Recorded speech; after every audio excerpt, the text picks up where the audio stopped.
الرجيم بسم الله الرحمن الرحيم وما كان هذا القرآن أن يفترى من دون الله ولكن تصديق الذي بين يديه وتفصيل الكتاب لا ريب فيه من رب العالمين أم يقولون افتراه قل فأتوا بسورة مثله وادعوا من استطعتم من دون الله إن كنتم صادقين بل كذبوا بما لم يحيطوا بعلمه ولما يأتهم تأويله كذلك كذب الذين من قبلهم فانظر كيف كان عاقبة الظالمين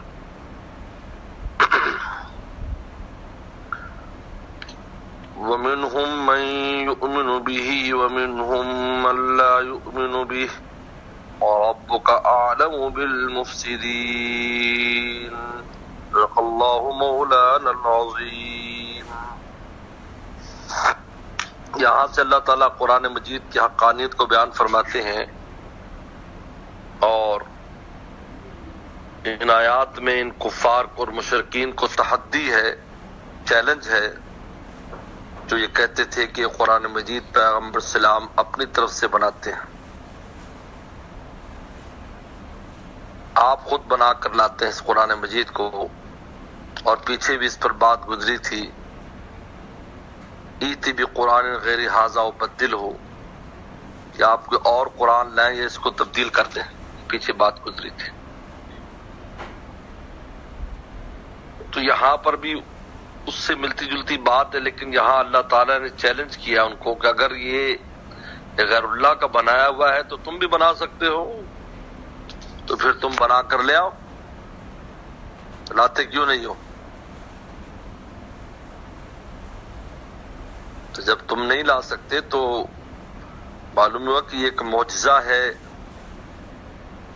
جو ذات الہی کا بنایا ہوا قرآن ہے، مخلوق اس کو نہیں بنا سکتے۔ معجزہ کی تعریف یہی ہے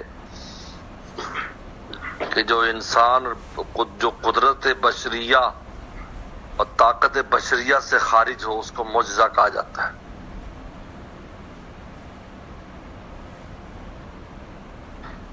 پھر اللہ تعالیٰ نے فرمایا کہ ان کی انکار کی جو اصل وجہ ہے وہ یہ ہے، آگے بتلا رہے ہیں کہ انہوں نے غور و فکر نہیں کیا، اگر غور کرتے تو قرآن مجید کا انکار نہ کرتے،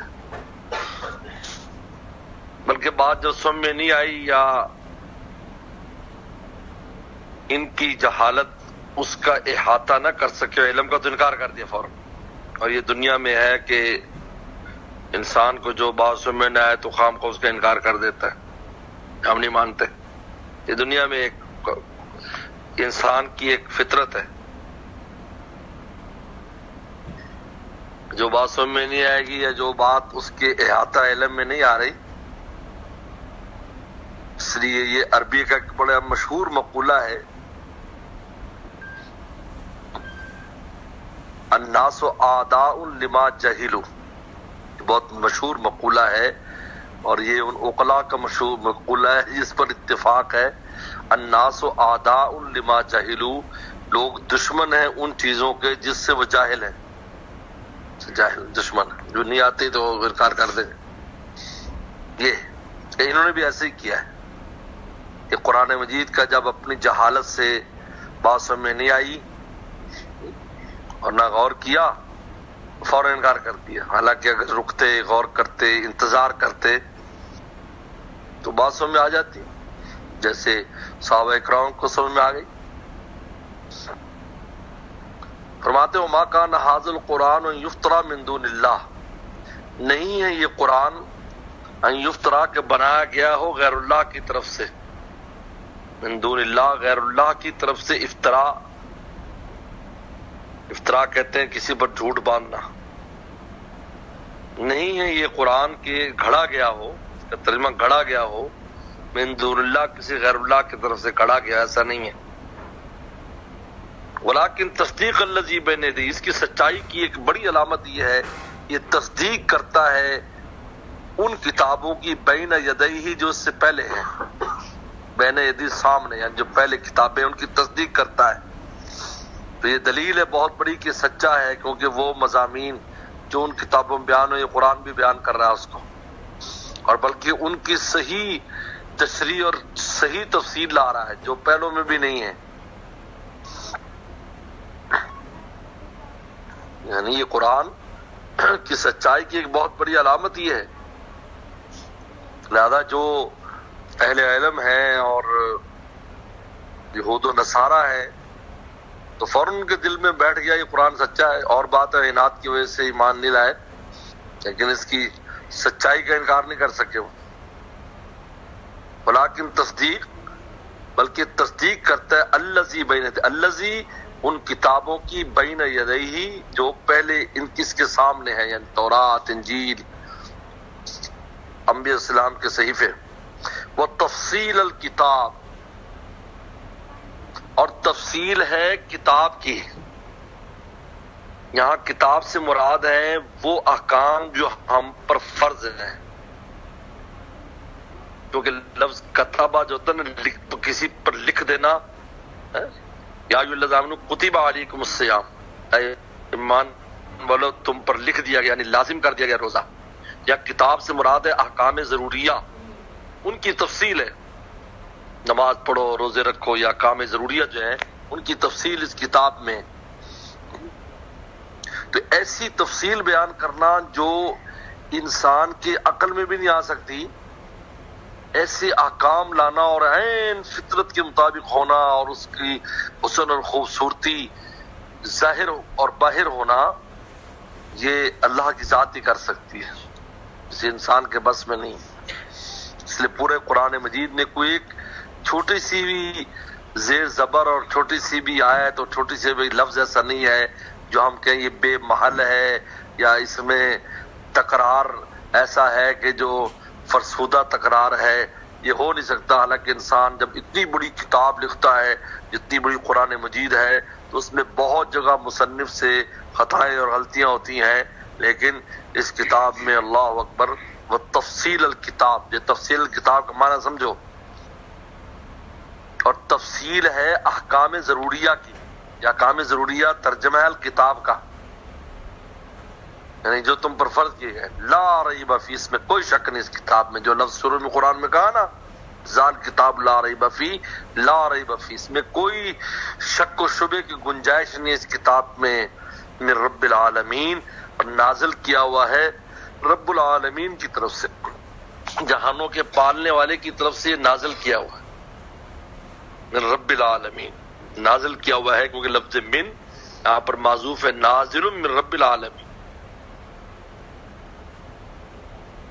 ام یقولون افطرا، پھر اللہ تعالیٰ پھر ان کی بات کو دہراتے ہیں. کیا یہ کہتے کہ افطرا یہ اپنی طرف سے گھڑ لایا ہے، اس نے افطرا کیا، یعنی رسول نے صلی اللہ علیہ وسلم نے اپنے سے گھڑا ہے؟ قل کہہ دیجئے، یعنی جو پہلی بات تھی سچائی کی، اگر اس پر غور کرتے تو سچی ثابت ہو جاتی، قرآن واقعی سچا ہے.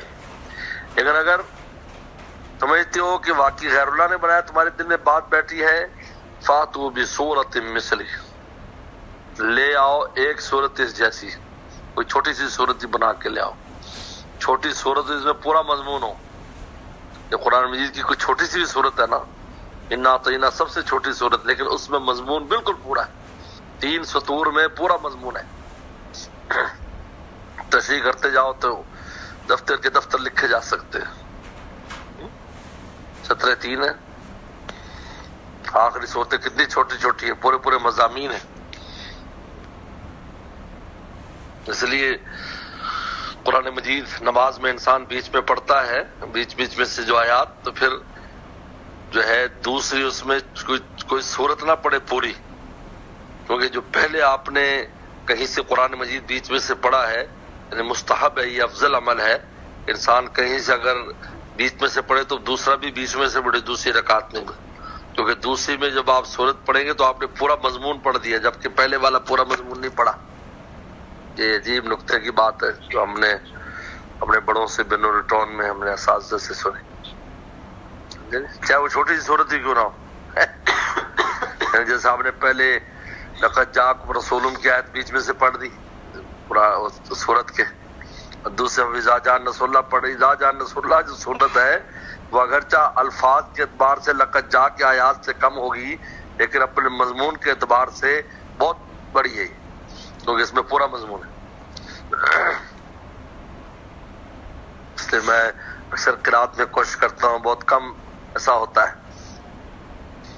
فاتو بسورۃ مثلی، ایک سورت ہے اس کی مثل، اور تم اکیلے نہیں، ودو دعوت دو، بلاؤ، من استطاعتم، جس کو تم میں طاقت ہو، جن میں تم میں طاقت ہو، بلانے کو بلاؤ، من دون اللہ، غیر اللہ کو، ان کن تم صادقین، تم سچے ہو۔ سارے غیر اللہ، سارے بت، سارے اکٹھے کر لو، سارے اکٹھے ہو جاؤ اور بنا لو، چھوٹے سے بنا لو، بلکہ سارے اکٹھے ہوئے تھے۔ اور شیخ نجدی کی شکل میں یہ بھی آیا تھا، شیطان بھی ساری رات لگے رہے، کوئی جو بناتا تو دوسرے اس پر ہنستے گئے، یار یہ کیا بنا ہے، اس میں تو یہ خرابی ہے، اس میں یہ خرابی ہے، یہ خرابی، یہ خرابی ہے۔ تو پھر ایک لکھا ہے کہ فجر قریب کسی نے کہا کہ قرآن میں فی القصاص حیات یا اولی الالباب، انہوں نے کہا کہ ان فی القتل بالقتل حیات یا اولی الالباب، انہوں نے کہا دیکھو مل بن گئی یہ آیت اس کے مخالف بنا دی، ان فی الحیات قصاص انقال پر، کہ فی القتل بالقتل حیات یا اولی الالباب۔ تو شیطان نجدی جو ہے، شیطان جو تھا وہ شیخ نجدی شکل میں بہت ہنسا، انہوں نے کہا لفظ قصاص ہے، قصاص میں تو ہر چیز شامل ہے، تو نے ذرا قتل کا بیان کیا تو باقی کہاں جائے گا؟ خواہ وہ خاسر ہو کر اٹھ گئے، واقعہ لکھا ہوا ہے۔ اب اللہ تعالیٰ فرماتے ہیں کہ ان کے انکار کی وجہ کیا ہے، کیوں انکار کر دیا ایسی واضح کتاب کہ جس کی سچائی بالکل واضح ہے۔ بل کذبوا بما لم یحیطوا بعلمہ، بلکہ جھٹلایا اس چیز کو جس کا احاطہ نہیں کر سکے، بعلم ہی، جس کے علم کے احاطہ یہ لوگ نہیں کر سکے، اس کا انکار کرتے۔ جب ان کو قرآن مجید کا احاطہ نہیں کر سکے، ان کی بات کو سمجھ نہیں سکے تو انکار کر دیا۔ حالانکہ غور کرنا چاہیے تھا، فکر کرنی چاہیے تھی کہ کیا کہہ رہا ہے۔ جب غور و فکر کرتے تو بہت سی باتیں سمجھ میں آ جاتی۔ بل کذبوا، بلکہ جھٹلایا، بما لم یحیطوا بعلمہ، یہ احاطہ نہیں کر سکے جس کے علم کا۔ ولما یاتہم تاویلہ، اور نہیں آئی تھی تاویلہ، جس کی حقیقت، سچائی، یا تاویل سے مراد حقیقت اور سچائی۔ کیا مطلب؟ اس کا مطلب یہ ہے کہ قرآن مجید نے جو باتیں بیان کی تھیں، اور خصوصاً مستقبل کے بارے میں قرآن مجید نے جو کچھ کہا تھا کہ آئندہ یہ ہونے والا ہے اور ایمان والے غالب ہوں گے اور انبیاء صلی اللہ علیہ وسلم ہمیشہ غالب رہے گی، ابھی اس کی وقت بھی تعویل کا اور اس کی حقیقت کا نہیں آیا تو پہلے انکار کر دیا۔ انتظار کرتے نا ایک آدمی کے بھی کل یہ ہونے والا ہے تو کل تک انتظار کرو، انکار کیوں کرتے ہو؟ کل کو تو کھل جائے گی بات، انتظار کرنا چاہیے تھا نا۔ تو قرآن مجید نے جو باتیں بیان کی اور جو مستقبل کے بارے میں دعوے کیے، ابھی ان کی حقیقت بھی نہیں آئی، ابھی اس کا وقت نہیں آیا تو اس کا انتظار کرتے۔ اگر وہ کام نہ ہوتا یا جیسے قرآن نے بیان کیا کہ ہم اپنے ماننے والوں کی مدد کریں گے اور ساری چیزیں جو تفصیلات بیان کی ہیں، اگر وہ کام نہ ہوتے تو تمہارے انکار کی ضرورت خود بخود ہی ختم ہو جاتی، بات خود بخود ہی بات ختم ہو جاتی۔ ایک آدمی دعویٰ کرتا ہے کہ فلان یوں ہونے والا ہے، اچھا بھی دیکھ لیتے، نہیں ہوا تو خود ہی جھوٹا ہو گیا، وہ کہنے کی بھی ضرورت نہیں ہے۔ ولما یاتم تعویلہ، حالانکہ ابھی اس کی تعویل بھی نہیں آئی، اس کی حقیقت بھی نہیں آئی۔ اور ایک تفسیر اس کی ہے کہ ولما یاتم تعویلہ، کہ اس کی حقیقت جو بتلایا کہ آخرت میں جا کر کیا ہوگا ان کے ساتھ جو قرآن کے انکار کرتے ہیں، ابھی اس کا وقت نہیں آیا، جب وقت آئے گا تمہیں پتہ چلے گا کہ اس انکار سے تمہیں کیا ملا ہے۔ تو تکذیب کی وجہ اصل میں ہے، جیسے میں نے کہا الناس اعداء لما جاہلوا، قرآن مجید چونکہ محاورہ عام پر نازل ہوا ہے اور عام لوگوں میں اور معاشرے میں کسی شے کی حقانیت کے جو دلائل ہوتے ہیں، قرآن مجید کا وہ اسلوب اور انداز ہے، یاد رکھو، یہاں فلسفیانہ اور منطقیانہ انداز نہیں ہے۔ میں نے کہا جب تمہیں بات سمجھ میں نہیں آئی تو انکار کر دیا، تمہیں غور کرنا چاہیے تھا، غور کرتے تو تمہیں بات سمجھ میں آ جاتی بھی قرآن مجید صحیح کہہ رہا ہے۔ فانظر، پھر دیکھ، کذالک کذب الذین من قبلہم، اسی طرح جھٹلایا ان لوگوں نے جو ان سے پہلے تھے، پہلوں نے بھی اسی طرح کیا، جلد بازی کی انکار کرنے میں، غور فکر نہیں کیا۔ فانظر کیف کان عاقبۃ الظالمین، بس دیکھیے کہ کیا انجام ہے ظالموں کا، ظالموں کا کیا انجام ہے، دیکھیے ان کا کیا انجام ہوا، وہی تمہارا انجام ہونے والا ہے۔ پھر اللہ تعالیٰ فرماتے ہیں کہ ایسا نہیں ہے کہ اس قرآن مجید کی دعوت کے بعد سارے انکار کر دیں، ومنہم، ان میں سے بعض وہ ہوں گے، من یؤمن بہ، جو اس پر ایمان لائیں گے، جیسے بہت مسلمان ہو گئے ایمان لے، ومنہم من لا یؤمن بہ، اور ان میں بعض وہ ہوں گے جو ایمان نہیں لائیں گے۔